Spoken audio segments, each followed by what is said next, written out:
Bu, Assalamualaikum warahmatullahi wabarakatuh. Apa kabar, Bu?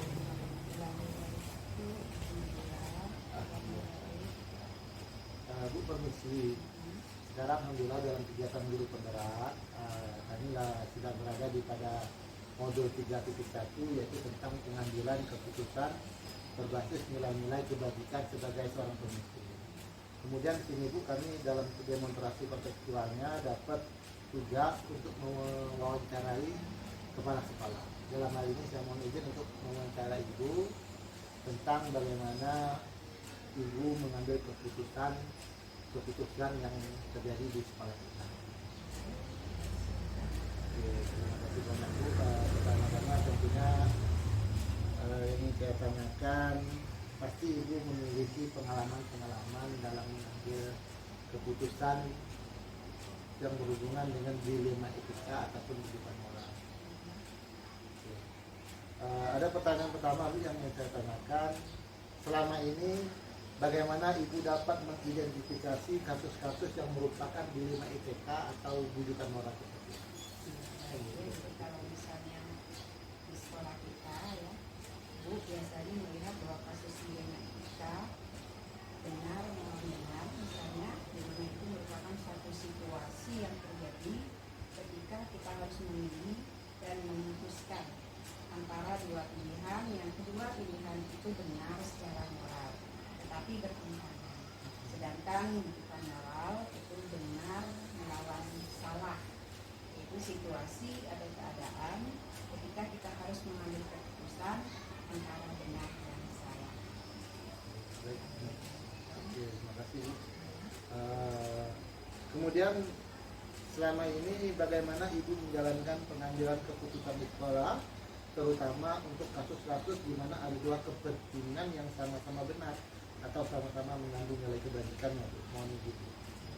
Sebenarnya kalau mengambil keputusan itu sulit ya. Jadi sebelum keputusan itu diambil dalam kasus dilema etika, terlebih dahulu dilakukan mengumpulkan fakta yang terjadi, siapa saja yang terlibat, kemudian menganalisis benar salahnya, membuat alternatif solusi untuk memecahkan masalah tersebut, kemudian membuat keputusan dan merefleksikan kembali keputusan tersebut, apakah bisa kita ambil sebagai keputusan akhir atau kita mengambil keputusan lain yang kira-kira sejalan dengan masalah. Baik, Bu, kemudian yang ketiga ini, Bu, ada pertanyaan, langkah-langkah atau prosedur seperti apa yang biasa Ibu lakukan selama ini? Ya, jadi kalau langkah-langkahnya yang biasa saya lakukan itu ya kembali kita mengumpulkan fakta yang terjadi terhadap dilema yang kita hadapi, menentukan siapa yang terlibat, menganalisis benar salahnya, terus membuat alternatif solusi sebanyak mungkin, membuat keputusan dan melihat kembali apakah keputusan itu sesuai atau tidak, atau kita merefleksi kembali terhadap keputusan yang sudah kita ambil. Baik, Bu, selanjutnya, Bu, ini ada pertanyaan yang berikutnya, hal-hal apa saja yang selama ini Ibu anggap efektif dalam pengambilan keputusan pada kasus dilema etika? Jadi kalau dalam pengambilan keputusan itu biasanya hal-hal yang efektif dalam pengambilan keputusan kasus dilema etika itu adalah dengan menelaah siapa-siapa yang terlibat, kemudian sifat mendesak atau tidaknya kasus dilema etika tersebut, dan pengambilan alternatif solusi. Kalau misalnya dalam hal-hal tertentu dia baru melakukan sekali atau dua kali ya, itu mungkin kita belum membahasnya sebagai kasus yang perlu kita ambil keputusannya. Tapi kalau misalnya perilakunya sudah berulang, mungkin kita harus tegas mengambil keputusan dan alternatif solusi terhadap dilema tersebut. Terima kasih banyak, Bu.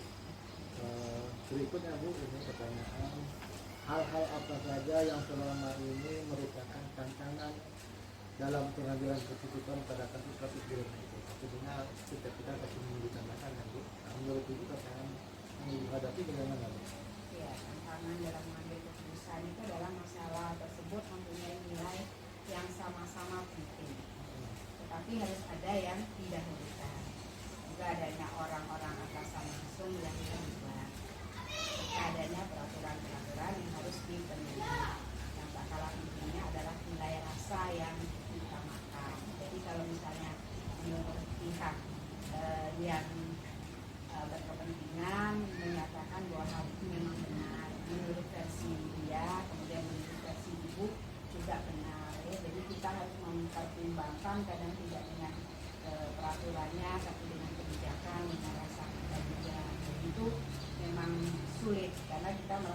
di pihak yang benar, tapi kalau kita kaitkan dengan etika kayaknya ada yang bertentangan dengan etika. Itu merupakan tantangan tersendiri.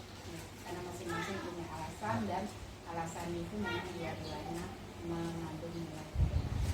Tapi kita kembali kalau memang sudah ada kode etik yang dilanggar atau ya mempengaruhi dari keputusan itu, kita harus mengambil kebijakan alternatif solusi sebaiknya. Terima kasih banyak Bu. Luar biasa Bu.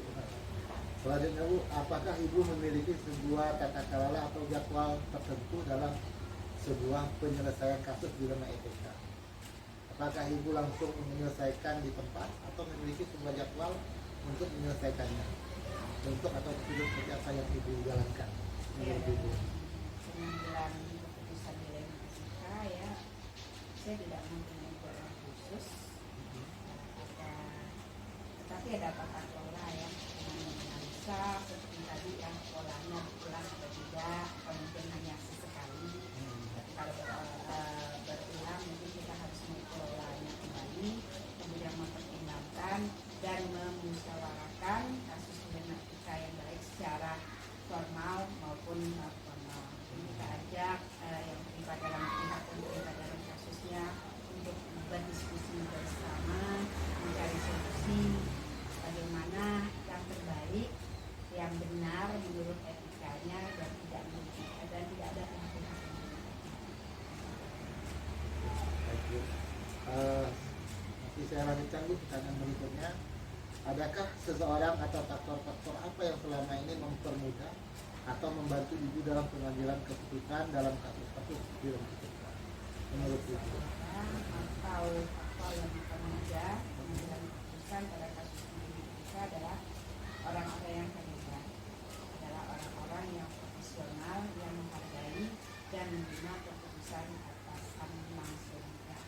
Jadi kalau misalnya Ibu dilema etikanya ya orang pihak-pihak yang terlibat lah kita ajak berdiskusi bersama, karena dengan mereka juga yang bisa membantu kita mengambil keputusan. Artinya mereka juga harus sadar dengan apa yang mereka lakukan, kemudian dihubungkan dengan etika yang ada, mudah-mudahan dengan memberi kebijakan terhadap etika yang ada, yang memberi gambaran etika apa yang sesuai atau yang bertentangan, mereka bisa saja sadar dengan apa yang kita lakukan dan kedepannya kita bisa berbuat lebih baik lagi dan tidak menyinggung perasaan mereka, dan semuanya ada etika, aturan yang jalan yang perlu kita pahami bersama. Luar biasa Bu. Selanjutnya Bu, ini ada pertanyaan terakhir menurut saya. Dari semua hal yang telah disampaikan, pembelajaran apa yang dapat Ibu petik dari pengalaman Ibu mengambil keputusan dilema etika? Pembelajaran yang diambil dari pengambilan keputusan pada kasus dilema etika adalah, jadi sebelum mengambil keputusan harus banyak-banyak menganalisa kasus yang ada, banyak mempertimbangkan, kemudian setiap keputusan pasti tidak mungkin membuat puas semua pihak yang terlibat. Pasti ada pihak yang merasa tidak terpuaskan. Ya, semua yang terlibat pada pengambilan keputusan harus siap menerima, menghormati, serta melaksanakan keputusan yang didapatkan apabila kita sudah membahasnya bersama, mendiskusinya bersama, dan sudah menjadi kesepakatan bersama. Jadi kedua belah pihak atau pihak-pihak yang terlibat itu ya sama-sama harus paham atau sepakat dengan keputusan yang sudah menjadi ketetapan atau kesepakatan. Oke, alhamdulillah luar biasa Bu. Alhamdulillah wawancara hari ini Bu sudah, menurut saya tadi beberapa pertanyaan sudah dijawab, saya ajukan, sudah Ibu jawab. Itu merupakan satu pengalaman berharga bagi saya Bu, wawasan baru yang saya dapat dari pengalaman Ibu. Tentunya saya ucapkan terima kasih banyak atas kesempatan Ibu, atas pengalaman Ibu yang telah Ibu bagikan kepada saya. Selanjutnya saya juga mohon doa Ibu dan teman-teman di sekolah, semoga apa yang saya jalani saat ini bisa berjalan dengan lancar sehingga saya dapat menyelesaikan kegiatan ini. Ya, Terima kasih banyak Bu. tetap semangat ya, kita berbagi pengalaman, juga belajar ya dari harapan ke depannya satuan pendidikan kita itu akan menjadi lebih baik dengan adanya pendidikan rakyat hemat. Bagaimana Bu, luar biasa, terima kasih banyak atas Pak Ibu. Saya akhiri Bu. Assalamualaikum warahmatullahi wabarakatuh.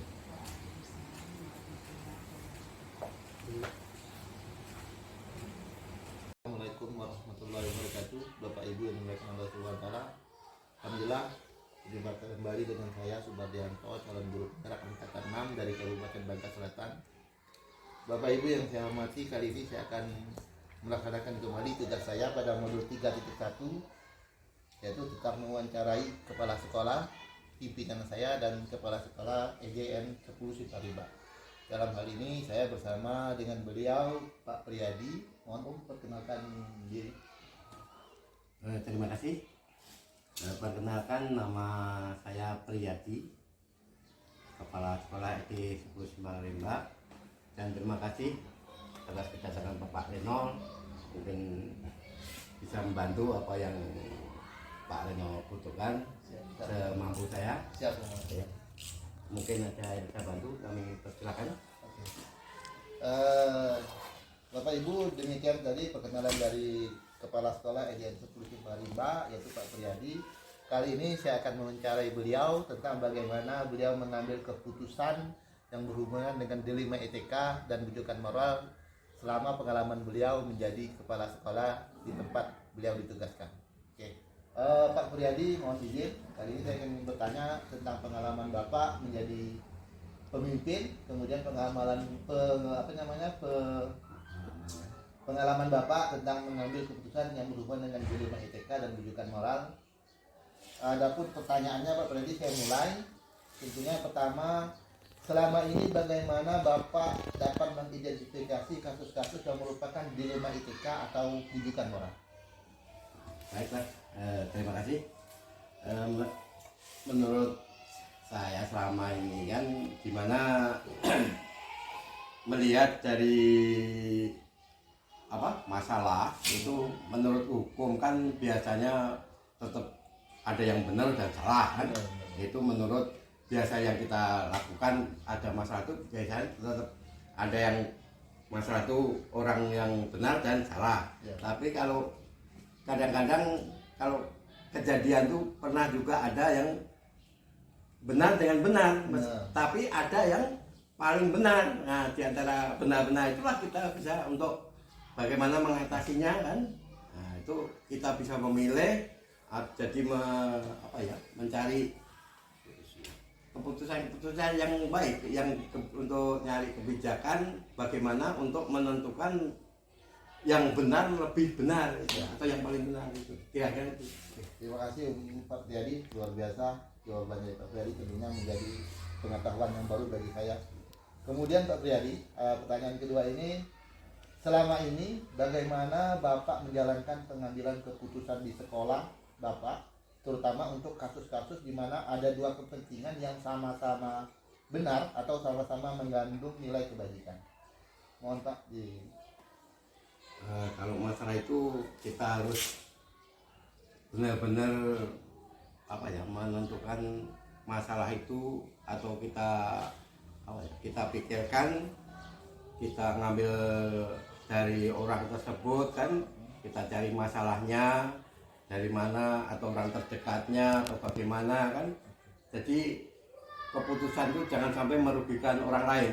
Jadi kita dalam mengambil keputusan itu memang benar-benar bijaksana kan.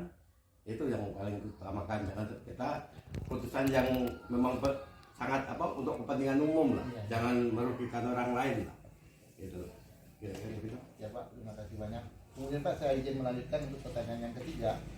Di sini langkah-langkah atau prosedur seperti apa yang biasa Bapak lakukan selama ini dalam pengambilan keputusan tersebut?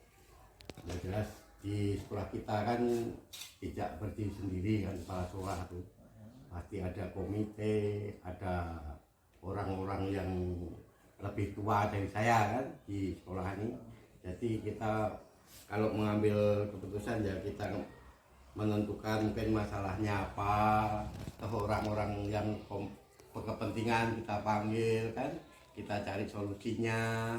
Nah, Lalu kita juga sebagai warga dari sekolah ini kita ambil mufakat untuk menentukan masalah itu yang memang benar-benar itu tadi sesuai dengan kepentingan bersama. tidak merugikan yang lain. Berarti intinya kita berkolaborasi dengan seluruh warga sekolah. Makasih banyak Pak Priyadi. Kemudian Pak Priyadi, untuk pertanyaan yang keempat, yaitu hal-hal apa saja yang selama ini Bapak anggap efektif dalam pengambilan keputusan pada kasus-kasus di Lemah Etika menurut Bapak? Kalau itu kan kita harus sesuaikan dengan daerah kita kan. Setiap daerah itu pasti mempunyai adat istiadat, punya norma kan. Jadi kita mengambil keputusan tetap beda dengan wilayah lain, harus disesuaikan dengan daerah kita, adat kita. Jangan sampai melanggar adat atau dan sebagainya kan. Jadi sesuai adat yang berlaku, yang banyak untuk istilah jelas atau masa panjang atau apa di sekolah ini itu.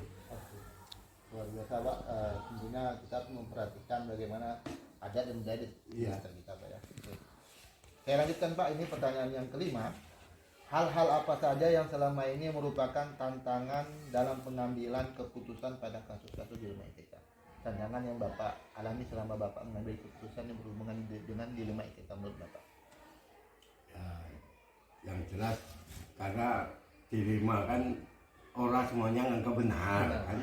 Nah, jadi kita harus dalam memilih bagaimana tidak menyinggung yang lain kan, tapi setelah menguntungkan keduanya dan menjelaskan sejelas-jelasnya itu kan, jadi masalah itu bisa diselesaikan juga kan, itu bahwa tidak merugikan yang lain menurut saya. Iya. Oke, terima kasih Pak Pri. Boleh saya izin melanjutkan kembali Pak Pri pertanyaannya, yaitu apakah Bapak memiliki sebuah tata kelola atau jadwal tertentu dalam penyelesaian kasus dilema etika, atau apakah Bapak langsung menyelesaikan di tempat atau memiliki sesuai jadwal untuk menyelesaikannya, atau bentuk prosedur seperti apa yang biasa Bapak lakukan, istilahnya jadwal tertentu tersebut? Kalau misalnya ada masalah ya tergantung apa masalahnya kan. Kalau misalnya cuma masalah itu masih bisa kita atasi ya langsung kita atasi dong. Tapi kalau memang masalah itu sudah mengaitkan yang lain sudah agak besar ya tadi kita harus mencari solusinya dari orang-orang yang lebih lihat dari kita lah. Kami tidak manusia biasa kan, harus ada yang lebih tua, lebih pengalaman. Nah, di situlah kita untuk melakukannya. Terima kasih Pak. Intinya tergantung permasalahannya Pak ya.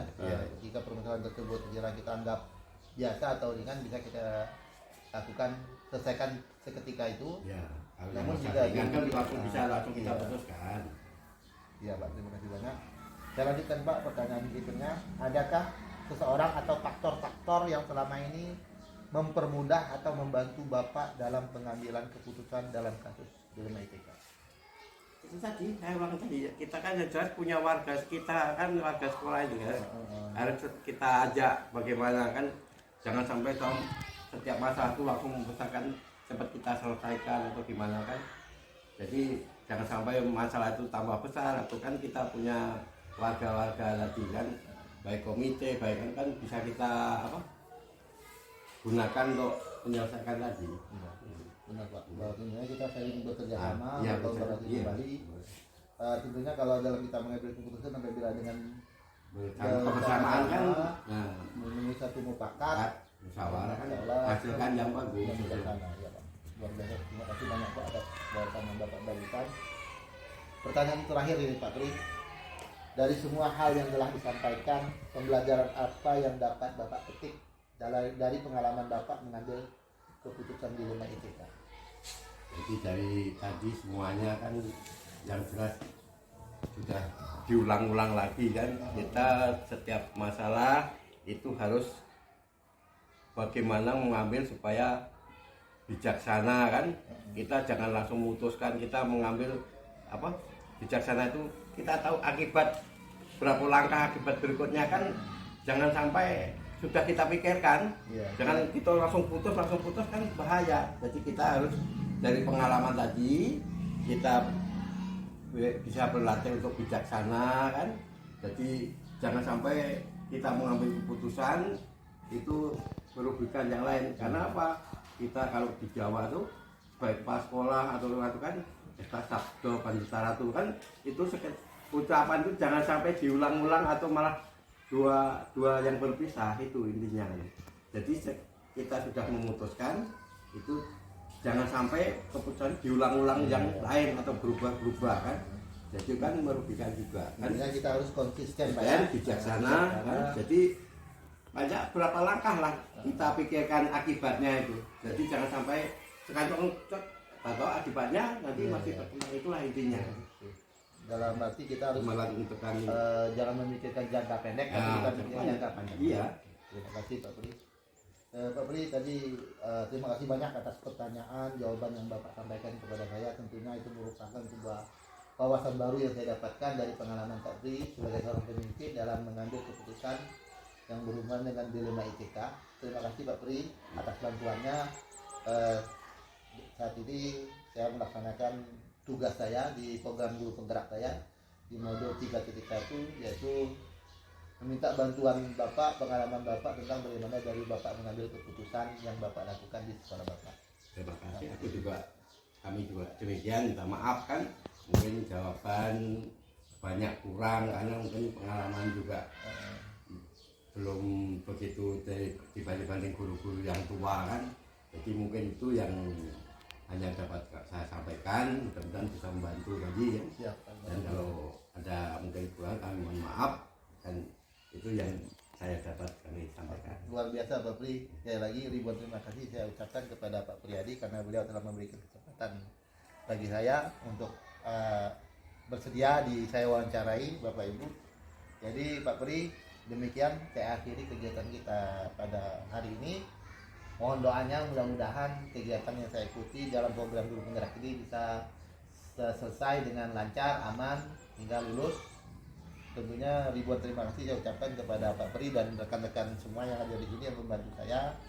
Bapak Ibu guru penggerak semuanya. Demikian kegiatan wawancara saya bersama Pak Priyadi. Beliau adalah Kepala Sekolah SDN 10 Simbarimba. Banyak wawasan baru yang saya dapatkan dari jawaban pengalaman beliau. Terima kasih, semoga memotivasi saya bagaimana kedepannya, terkhusus bagi saya sendiri, umumnya bagi kita semua, untuk menjadi seorang pemimpin yang bijaksana. Tentunya dalam mengambil keputusan yang berhubungan dengan dilema ITK ataupun bujukan moral. Saya akhiri.